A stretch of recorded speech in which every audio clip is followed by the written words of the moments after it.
కొమరం భీం ఆసిఫాబాద్ జిల్లా బెజ్జూరు మండలం హేటిగూడలో క్షుద్ర పూజలు కలకలం రేపాయి. క్షుద్ర పూజల కోసం సమాధి తవ్వటం చర్చనీయాంశంగా మారింది. హేటిగూడ గ్రామంలో 14 రోజుల క్రితం ఏర్నాగి చిన్నయ్య మృతి చెందాడు.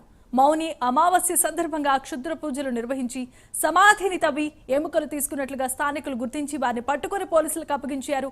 5గురిని అరెస్ట్ చేసిన కౌటాల పోలీసులు నిందితులను రిమాండ్కు తరలించారు.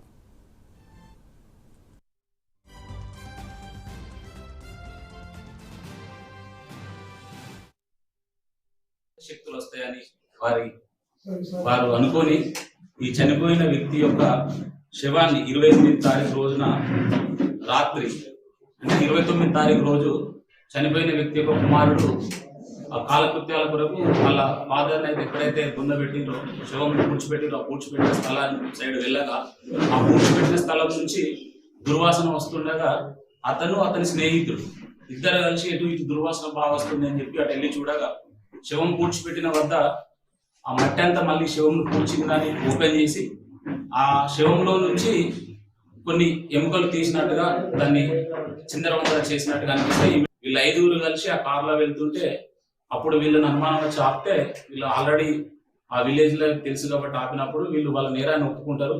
వాళ్ళు ఏదైతే శవాన్ని పూడ్చిపెట్టి ఆ శవాన్ని తీయడానికి ఉపయోగించిన గడ్డపారలు కానీ పార కానీ తర్వాత వాళ్ళ దగ్గర ఆ శవం యొక్క 5 ఎముకలు స్వాధీనం చేసుకొని అక్కడ పంచనామా నిర్వహించి వాళ్ళని పోలీస్ స్టేషన్ తీసుకొచ్చి ఇప్పుడు జ్యుడిషియల్ రిమాండ్ పంపుతున్నాం.